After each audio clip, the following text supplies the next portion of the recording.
সকাল বন্ধুরা, কেমন আছো সকলে? আশা করছি তোমরা সকলে খুব ভালো আছো, সুস্থ আছো। আর আমরাও কিন্তু খুব ভালো আছি। আমি সর্বাণী, আর আমার আরও এক নতুন ব্লগে তোমাদের সকলকে জানাই আমার চ্যানেলে অনেক অনেক স্বাগত।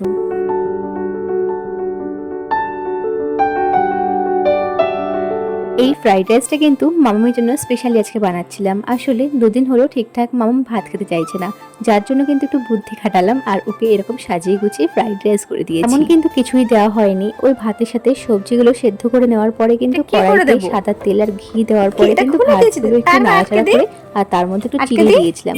ব্যাস অমন করে কিন্তু মামামের জন্য ফ্রাইড রাইসটা তৈরি করে দিয়েছিলাম। এটা কে এনেছে? তুমি এনেছো? সত্যি? বাবা না, কে বলো?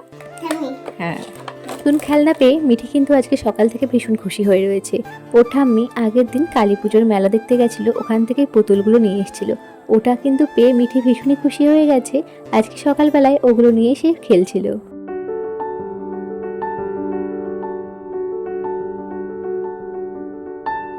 কালী পুজোর পরের দিন কিন্তু রাত্রেবেলায় আমরা ঠাকুর দেখতে বেরিয়েছিলাম। আর দেখো, আমাদের পাড়ার প্রতিমাকে কিন্তু আজকে বিসর্জন দিচ্ছে। তো আমরা একটু আগেই বেরোতাম, কিন্তু তারপর দেখলাম বিসর্জন দেওয়া হচ্ছে, তাই জন্য কিন্তু কতক্ষণ ওখানটায় একটু সময় কাটালাম। তারপরে কিন্তু ওই 7টা সাড়ে 7টার সময় আমরা কিন্তু কৃষ্ণনগরে চলে এসেছিলাম ঠাকুর দেখতে।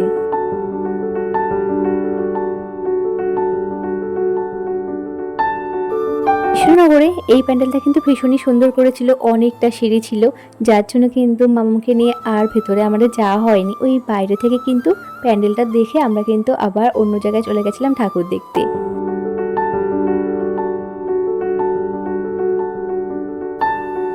আজকে একটু সকালবেলায় ঘুম থেকে উঠে গেছিল, ওকে ঘুম থেকে ওঠানোর পরে ওকে একটু ফ্রেশ করিয়ে দিয়েছিলাম। তারপরে কিন্তু এই যে চলে এসেছিলাম ঘরে, আর বিছানাটা এখন একটু পরিষ্কার করে নিচ্ছিলাম।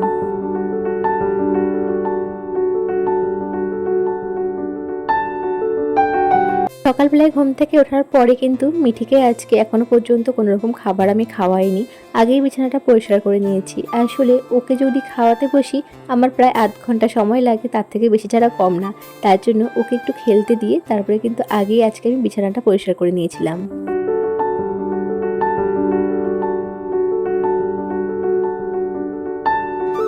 সপ্তাহখানেক ধরে মিঠির জন্য দুধটা নিচ্ছিলাম না। আসলে দুধ ছাড়ে কিন্তু সপ্তাহখানেক ধরে মিঠিকে দুধ ছাড়া অন্যান্য খাবার বানিয়ে খাওয়াচ্ছিলাম।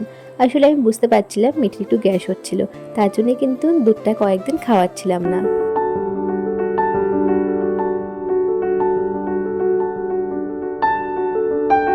ভাবছি দুদিনের মধ্যে মিঠির জন্য আবার দুধটা নেওয়া শুরু করব। এখন অবশ্য একটু ভালো আছে। আর এ দেখো, ওকে কিন্তু সকালবেলা আজকে দুধ বিস্কুট খাইয়ে দিয়েছিলাম।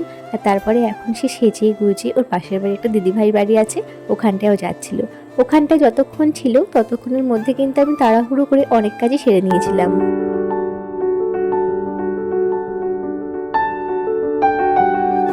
চিংড়ি মাছগুলো আনা হয়েছিল চাল কুমড়ো দিয়ে করবো তার জন্য। তবে চিংড়ি মাছগুলো এখানটায় বেশ অনেকটাই লাগছিল। তবে চিংড়ি মাছ এমনটাই হয়ে যায়, কাটার পরে না একদমই অল্প দেখায়।